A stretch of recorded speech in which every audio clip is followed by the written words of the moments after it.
अपन ने सुना दही का महत्व क्या है, जल का महत्व क्या है। पूरी शिव महापुराण में अपने अलग अलग महत्व को जाना है, पर यह नवरात्रे में जो शिव महापुराण की कथा शुरू हो रही है, नवरात्रे में जो शिव महापुराण की कथा को हम श्रवण करने के लिए बैठे हैं, इसमें हमारा एक संशय और मिटना चाहिए कि भारत की भूमि पर जब मां आद्य शक्ति की स्थापना होती है, मां जगतजननी को जब विराजमान किया जाता है, या चैत्र नवरात्रे में, शरदीय नवरात्रे में, आषाढ़ी नवरात्रे में, आदिक पौष नवरात्रे में हम जगतजननी जगदम्बा की जब स्थापना करते हैं, या हम नूतन घर का प्रवेश करते हैं, या गणेश जी की स्थापना करते हैं, या कोई दुकान को प्रवेश करते हैं, या कोई शुभ कार्य करने के लिए अग्रण्य होते हैं, तो हम कलश की स्थापना क्यों करते हैं। आज शिव महापुराण में शुरुआत में अपन शिव और पार्वती की यही संवाद को लेकर चलते हैं।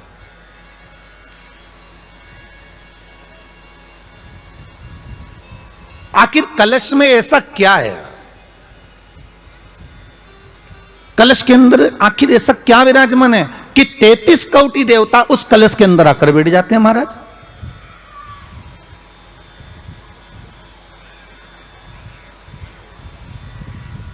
आप कोई यज्ञ करने जा रहे हो, आप कोई पोथी पुराण करने जा रहे हो, आप कोई अच्छा कार्य करने जा रहे हो, तो ब्राह्मण देवता कह देते कलश की स्थापना होगी, कलश की शोभा यात्रा निकलेगी, कलश यात्रा निकलेगी, कलश विराजमान होगा।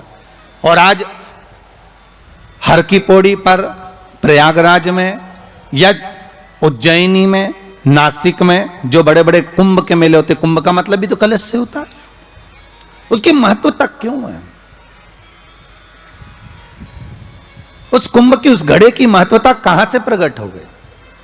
शिव महापुराण की कथा कहती है महाराज, भगवान ओघड़दानी शंकर स्वयं आद्य शक्ति जगदम्बा से कहते हैं कि जगदम्बा तू क्या चाहती है बोल। तो जगतजननी जगदम्बा कहती है कि जहां मैं हूं वहां शंकर है, ये आपने कह दिया, पर जहां शंकर है वहां पार्वती का होना जरूरी है। उसके लिए सिद्ध करने के लिए एक स्थान ऐसा बनाया जाए जहां पर शंकर विराजमान है और शंकर के साथ पार्वती विराजमान है। तो शिव जी ने कहा, पार्वती उसके लिए मैं तुझे एक सुंदर कलश का निर्माण कर देता हूं। दुनिया का रचनाकार, दुनिया की रचना करने वाले महाराज, संपूर्ण ब्रह्मांड की रचना करने वाले, जिनको भगवान शिव ने स्वयं ब्रह्मदेव से कहा है कि ब्रह्मा जी तुम सृष्टि खंड को आगे बढ़ाइए, सृष्टि की रचना करिए। और आज ही के दिन, यही चैत्रीय प्रतिपदा के दिन, यही इसको कहते हैं नया संवत्सर, नया वर्ष। हिंदू धर्म में क्यों कहा जाता है? आज ही के दिन ब्रह्मा जी ने महाराज सृष्टि की रचना करना प्रारंभ करा था। आज ही के दिन भगवान शिव और ब्रह्मा का संवाद हुआ था। सीधे भगवान शंकर ब्रह्मदेव के पास जाकर बोले थे, हे ब्रह्मदेव आप सृष्टि की रचना करिए। तो ब्रह्मा जी ने पूछा था, सारे नक्षत्र आपने बनाए, सारे दिन आपने बनाए, सारी घड़ियां आपने बनाई, सारा पल आपने बनाया, मनुष्य की श्वास गिनती, काउंटिंग, अर्थात मनुष्य के शरीर की रोमावली, ये सब आपने निश्चित करी है।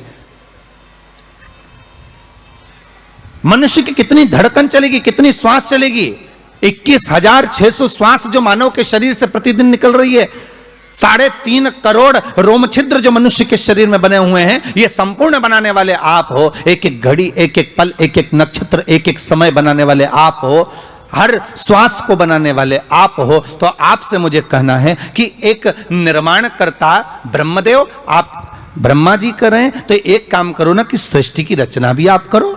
भगवान ब्रह्मा ने शिव जी से कहा कि सृष्टि की रचना आप करिए।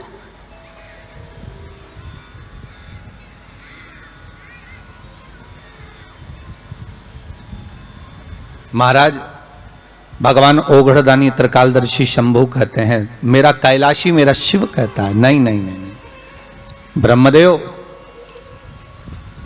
सृष्टि की रचना करने को तो हम कर दें, मना नहीं है, पर भगवान विष्णु की नाभि से आप प्रकट हुए हो। भगवान शेषनाग की सैया पर शयन कर रहे हैं, और भगवान जब शेषनाग की सैया पर शयन कर रहे हैं, उस शेषनाग की सैया से सोते हुए भगवान ने अपने नाभि कोश से आपको प्रकट करा है कमल के पुष्प के ऊपर, और आप भगवान की अंतः नाभि में, ब्रह्मदेव ना जाने हजारों वर्ष तक आप नाभि में प्रवेश करते गए, हजारों वर्ष तक आप नाभि के अंदर जाकर साधना करते रहे, और साधना करने के बाद भी आपको यह पता ना चल पाया कि आपका प्रागट्य बिंदु क्या रहा। ब्रह्मदेव, सृष्टि की रचना आप करिए।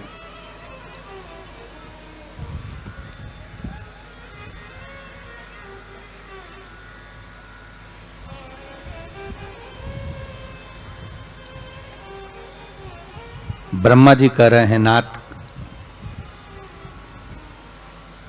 इस सारे ब्रह्मांड को रचना करना है, कर दूंगा, मना नहीं है, पर रचना करता भगवान ब्रह्मा जी कहते हैं कि मैं संसार को एकाग्रित करूं, उससे पहले 33 कोटि देवताओं को मुझे एकाग्रित करना है, और सारे 33 कोटि देवता एक जगह पर आकर विराजमान हो जाएं, ऐसी कोई व्यवस्था करना है।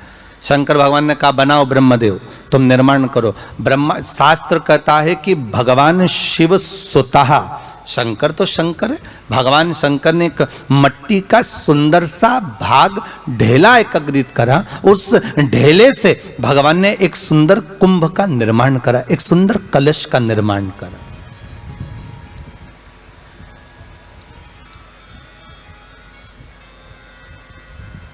देखिए कितनी सुंदर कथा है।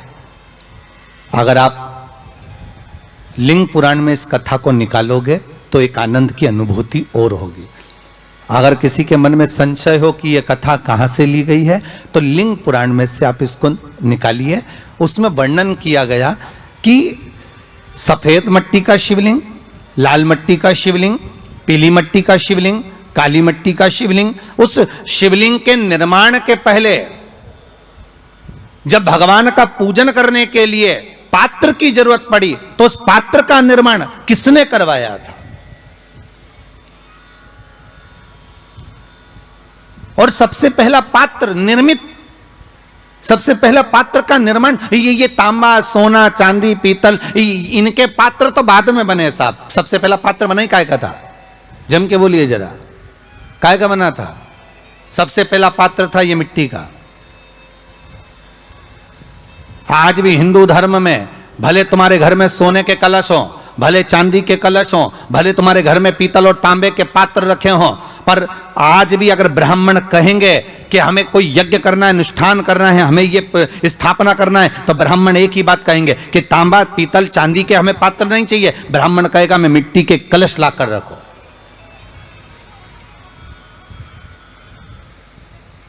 हमें मिट्टी के कलश चाहिए। और कितना बड़ा प्रमाण है जी, शास्त्र का प्रमाण देखिए कितना बड़ा है। आप किसी दूसरे घर में जा रहे हो, आप अपना घर छोड़कर और दूसरे मकान में जा रहे हो, और आपको लगा कि मैं इस घर में अब 15-20 दिन नहीं आऊंगा, 1 महीना नहीं आऊंगा, तो शिव महापुराण की कथा कितना सुंदर कहती है कि अगर आप जा रहे हो और आपको ऐसा भय लगता है कि इस मकान में कोई दूसरी प्रवेश ना करे, कोई दूसरा जीव ना आ जाए, इस मकान में कोई अंतरात्मा ना आए, इस मकान पर कोई टोना ना करे, इस मकान में कोई टोटका ना करे, इस मकान में कोई जादू ना करे, तो उसके लिए शिव महापुराण की लिंग पुराण वर्णन करती है कि मात्र एक मट्टी का कलश, उस मट्टी के कलश में एक महाराज थोड़ा सा धान भरकर, उसमें एक सिक्का, 1 रुपया उसके अंदर डालकर और एक बेलपत्र उसके अंदर डालकर, उसको उसके एक दिए से या प्लेट से या नरियल से उसको रखकर एक स्थान में ईशान के अंतर्गत उसको रखकर चले जाइए। उस मकान में ना तो कोई भीतर प्रवेश कर सकता है, उस मकान में ना कोई टोना कर सकता है, उस मकान में ना कोई टोटका कर सकता है, उस मकान में ना किसी की नजर लगती है। और वो पात्र कोई दूसरा नहीं होना, वो पात्र होना चाहिए मट्टी का कलश। मट्टी के कलश की बड़ी महत्वता हमारी। अब तो थोड़ा सा महाराज हो गया कि लोग हम मट्टी का कलश अगर तुम दोगे भी तो ब्राह्मण क्या काम में लेगा, तो ब्राह्मण जन कह देते हैं थोड़ा तांबे के 4 कलश लेकर आइए हो, तुम जरा स्टील के 5 कलश लेकर आइए, आप तुम तांबे के या ये बर्तन लेकर आइए। पहले इसका प्रमाण नहीं था, पहले प्रमाण था केवल मट्टी का कलश। स्थापना जो थी वो मट्टी का कलश, विराजमानता थी मट्टी का कलश। जिसका निर्माण स्वयं भगवान शिव शंकर, भगवान शंभु, भगवान त्रिकालदर्शी कैलाशी स्वयं लिंग पुराण के अंतर्गत शास्त्र वर्णन करता है कि जिसमें सुंदर शिवलिंग की स्थापना करी गई, शिवलिंग का निर्माण करने के लिए भगवान ने, और स्कंद पुराण में भी आता है, यही बात शिव महापुराण में भी आती है। और आपको पहले भी कथा में कहा कि ब्राह्मण सफेद मट्टी का शिवलिंग बनाए, पहले भी कथा में कहा, आज फिर कह रहा है। क्षत्रिय लाल मट्टी का शिवलिंग बनाए, वैश्य पीली मट्टी का शिवलिंग बनाए, शूद्र काली मिट्टी का शिवलिंग का निर्माण कर।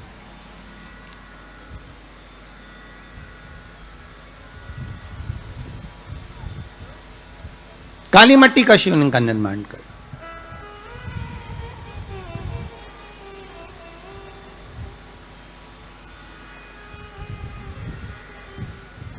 एक बहुत अच्छी बात कहें, अगर आप लोगों को अच्छा लगे तो अपनी जिंदगी में उतारना, ना अच्छा लगे तो उसको छोड़ देना, ठीक है। जितने लोग भी कथा सुन रहे हो बहुत ध्यान देना। ये जो पानी पीने का जो मटका होता है ना, जिसको हमारे यहाँ कलश कहा जाता है, हंडा कहा जाता है, जिसको हमारे यहाँ परिंडा कहा जाता है, मटका कहा जाता है, तो पहले जो मटका चलता था वो लाल कलर का चलता था, ठीक है। उस पर कलाकृति करते थे लोग, उस पर डिजाइन करते थे। आपके यहाँ भी होगा, जितने लोग कथा सुन रहे हो ना, आपके यहाँ भी मटका होगा, लाल कलर का चलता था। अभी अभी जो मटका चल रहा है ना, उसका कलर चेंज कर दिया गया। कौन सा कलर का हो गया? वो काले कलर का बेचने लगे। तो वो बेचने वाला क्या कहता है कि साहब ये सफेद, ये लाल जो मटका है ना, इस मटके से मजबूत अगर कोई मटका है तो वो काला है। बोलो सही है कि गलत है? अरे बोलो तो सही है ना। आप कभी जाओगे बाजार तो कह देगा, कुमार भी कह देगा, ये जो मटका है ना लाल वाला, इस लाल वाले मटके से मजबूत ये काला वाला मटका है, ये काला मटका है। और महाराज इससे पानी ज्यादा ठंडा ये कर देगा। पर शिव महापुराण की कथा, लिंग पुराण की कथा कहती है, और अगर आपने बैसाख मास की कथा को श्रवण कराओ, बैसाख की एक कथा होती है, उसको अगर आपने श्रवण करा तो उसमें वर्णन आता है कि घर के अंदर जहां पर आप पानी पीते हो, जिस स्थान पर अन्नपूर्णा निवास करती है, जिस स्थान पर अन्नपूर्णा का वासा होता है, रसोई घर में जहां पर भोजन बनता है, उस स्थान पर काला मटका नहीं रखा जाता। काला हंडा, काला मटका उस स्थान पर नहीं रखते। पर आज फैशन के हिसाब से, अरे साहब वो ये मटका थोड़ा कम ठंडा पानी देगा तो ये मटका ज्यादा ठंडा पानी देगा, तो उसको काले मटके को रखें। पर हमारा शास्त्र कहता है काला मटका लोग रखते कहाँ थे? पहले जो शास्त्र रीति थी, उस काले मटके को रखते थे जब मकान बनता था, जब प्रॉपर्टी बनती थी, जब जमीन बनती थी, जब जायदाद बनती थी, संपदा बनती थी, तो उस स्थान पर उस काले मटके को केवल नजरोटे के लिए, केवल हाय के लिए, केवल नजर के लिए रखा जाता था। उसको लोग लेना पसंद नहीं करते। पर आज के व्यक्ति को अगर कह दिया जाए कि ये दो मटके रखे हैं साहब, लाल भी है और काला भी है, तो कौन सा पसंद करेगा? वो काला वाला ही दे दीजिए साहब, ये पानी ज्यादा ठंडा करेगा, उसकी श्रेष्ठता रहेगी। नहीं, शिव पुराण कह रही, भगवान कुंभ का निर्माण कर रहे हैं, भगवान कलश का निर्माण कर रहे हैं, और भगवान स्वयं ब्रह्मदेव कर रहे हैं कि आप ऐसा निर्माण कर दो जिसमें 33 कोटि देवता स्वतः विराजमान हो जाए। तो भगवान ने उस कलश का निर्माण कर दिया। अब कलश का निर्माण करा तो स्वयं भगवान ब्रह्मदेव बोले, प्रभु इस कलश के अंदर मेरा स्थान कहां है? मेरा स्थान कहां है?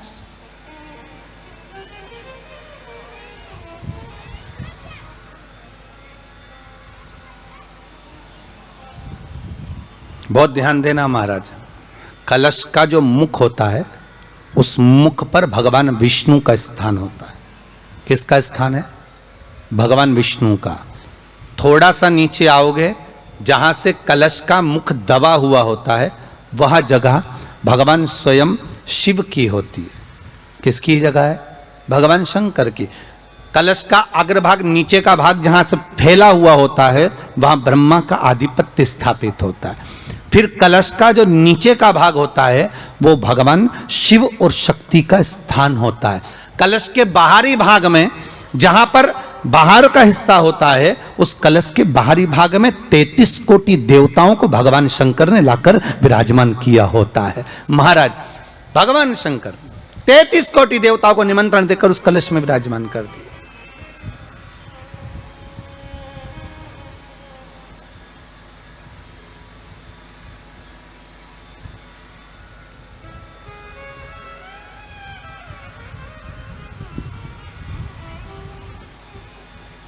कितना सुंदर लिखा है देवी भागवत के अंदर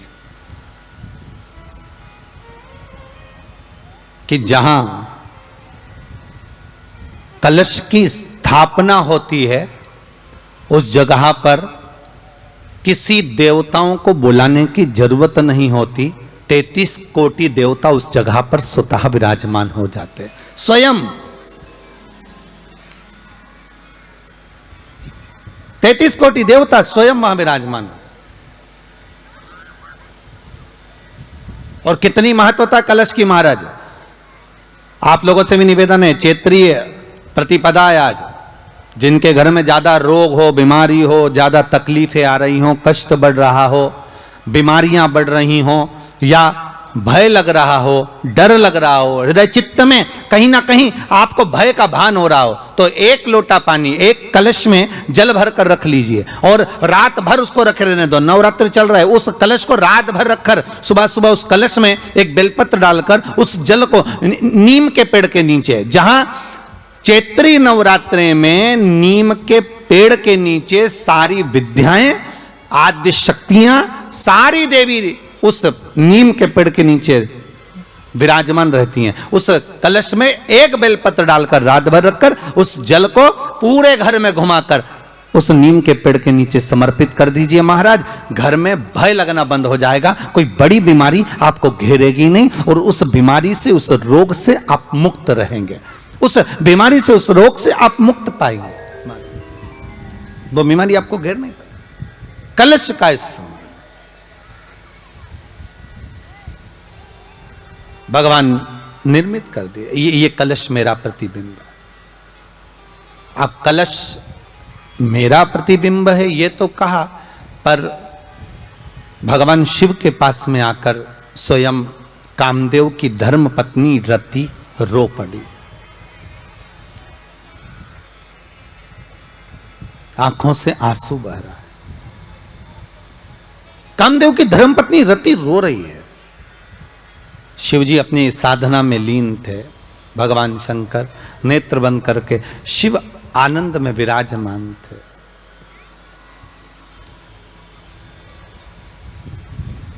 नेत्र बंद बाबा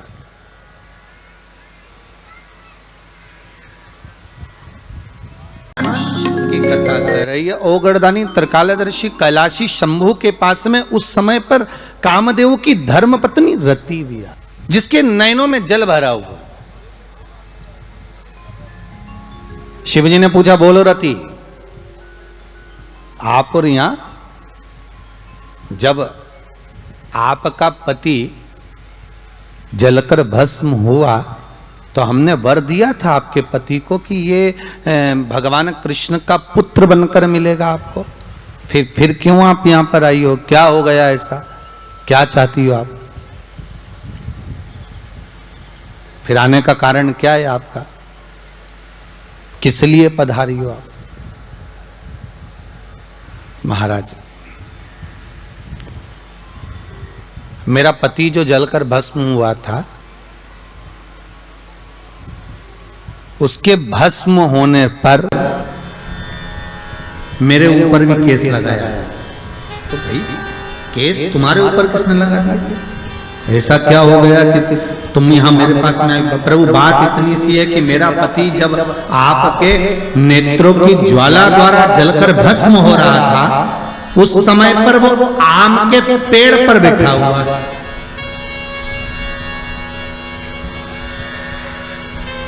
कौन से पल्लव थे? आम के पल्लव, आम के डालियों में, आम के पल्लव में मेरा पति छुपा हुआ था। तो फिर क्या चाहती है? भगवान से माँ रति कह रही हैं, दिक्कत केवल इतनी सी है कि मेरा पति जलकर भस्म हुआ, वो आपने वर दे दिया कि वो कृष्ण के पुत्र बनकर हमें मिल जाएंगे, वो हम मान रहे हैं, सब जानते हैं हम, ठीक है, पर दिक्कत इतनी सी है कि जिस आम के पेड़ पर मेरा पति बैठा हुआ था उसके चक्कर में वो आम का पेड़ भी जला, तो वो आम का पेड़ जो जला उसने मुझसे कहा है कि पति का तो उद्धार हो गया पर हमारा उद्धार कैसे? अब देखिए कई लोग कहते हैं प्रश्न करने वाले पीछे नहीं हटते महाराज, बहुत प्रश्न करते हैं और प्रश्न कर कर पूछते हैं गुरुजी ये कलश के ऊपर आम के पत्ते क्यों लगते हैं? उसका उत्तर है, ध्यान दीजिए, प्रश्न बहुत है तो उसके उत्तर भी बहुत है, बस उसको समझने वाला चाहिए। और आप लोगों को तो आज बहुत बहुत भगवान ने कृपा करी है जो आप पहले दिन ही कलश स्थापना होती और पहले दिन ही आपको ये ज्ञान हो जाए कि बच्चे पूछें कि कलश क्यों रखा जाता है, कलश के ऊपर आम के पत्ते क्यों लगाए जाते हैं, कलश के ऊपर नारियल क्यों रखा जाता है, कलश के ऊपर 9 बार मोली क्यों बांधी जाती है, मोली मतलब लच्छा नाड़ा 9 बार क्यों लपेटा जाता है नारियल के ऊपर, कलश के ऊपर जब रखते हैं।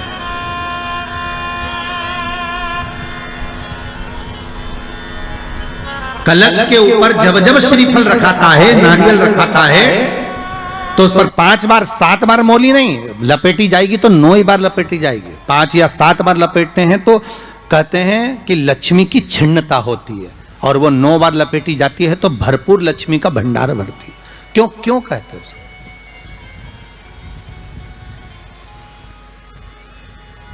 महाराज आम के पल्लव, तो मैं केवल आपसे इतना सा निवेदन करना चाहती हूँ, आपसे केवल इतना कहना चाहती हूँ कि प्रभु मेरे मन का संशय मिटा दीजिए, और जो आम का वृक्ष मेरे पति के साथ जलकर भस्म हुआ है उसकी विनती को आप स्वीकार कर लीजिए, आप उसके लिए भी कुछ कृपा कर दीजिए।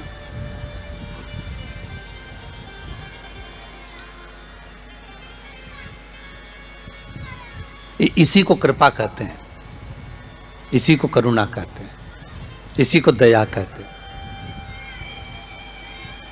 भगवान बोले अब आप आई हो रति, ठीक है, मांगो क्या चाहिए, बस इतनी कृपा कर दीजिए कि आम के वृक्ष का भी उद्धार कर दो।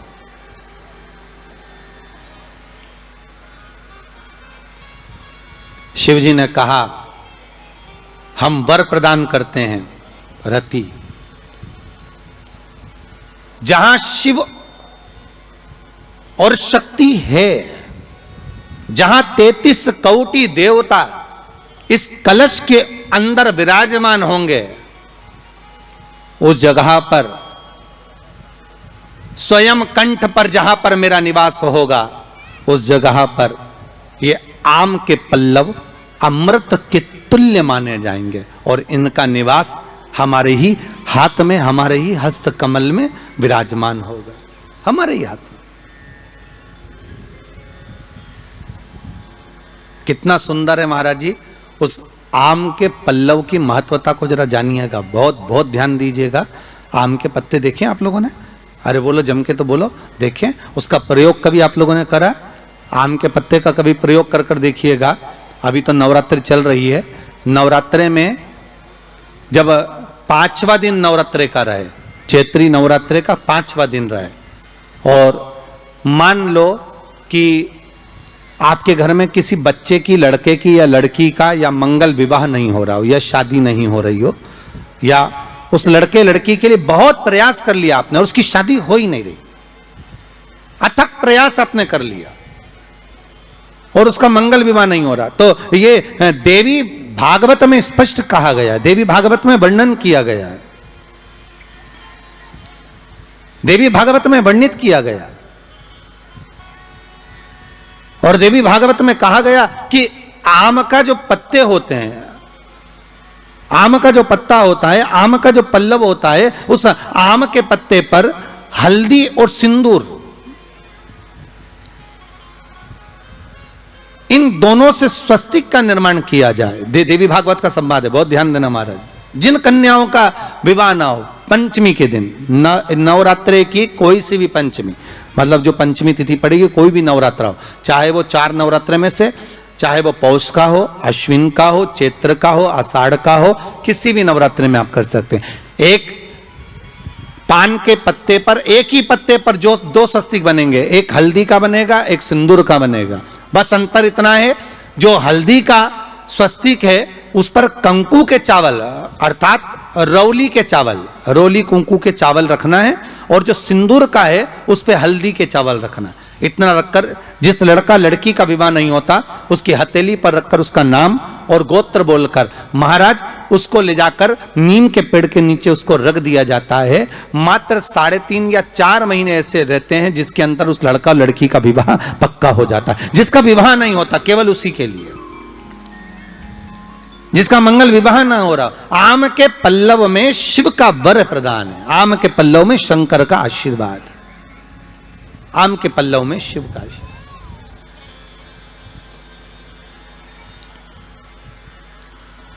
भगवान भूत भावन भूतेश्वर मेरे शिव, मेरे करुणा सागर मेरे शंकर, मेरे त्रिकालदर्शी, मेरे कैलाशी, मेरे भोलेनाथ स्वतः कह रहे हैं, हरिरति तुम रोती क्यों है, तुम्हारे रोने का कारण क्या है? प्रभु मेरे पति के साथ ये आम का पेड़ भी जलकर भस्म हुआ। आम का पेड़, भागवत जी किस किसने सुनी है? हाथ उठाओ जरा, जिन जिन ने भागवत जी सुनी है। आप लोगों ने सुनी है भागवत? रखिए हाथ। अगर आप लोगों ने भागवत सुनी होगी तो उसमें वर्णन आता है, तक्षक नाग डसने के लिए जब जा रहा था तब ब्राह्मण देवता जो जहर उतारना जानते थे उनको लेकर राजा परीक्षित के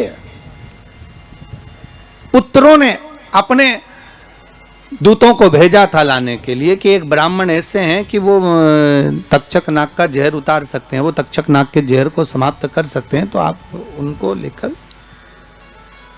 आओ।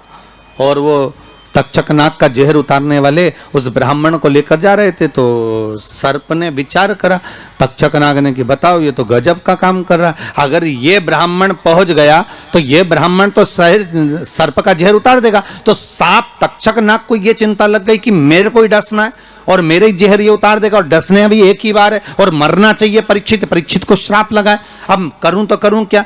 तो सर्प ने विचार करा कि मैं एक रूप रख कर जाता हूं और इस ब्राह्मण की परीक्षा लेता हूं।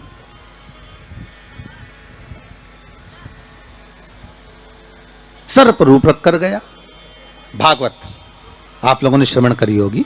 तो जब तक्षक रूप रख कर गया और उस ब्राह्मण के पास में जाकर पूछा कि ब्राह्मण देवता ये बताओ कि आप कहां जा रहे हो, तो ब्राह्मण बोला आपको नहीं मालूम, राजा परीक्षित को सांप डसने वाला है तक्षक नाग और मैं जहर उतारना जानता हूं। अच्छा आप जहर उतार दोगे? हाँ। तो किस लिए जा रहे हो? जहर उतारने के लिए। तो जहर उतारने क्यों जा रहे हो? तो कहा राजा है राजा, जब राजा का जहर उतारेंगे तो मुद्रा भी कितनी मिलेगी आपको मालूम नहीं है क्या?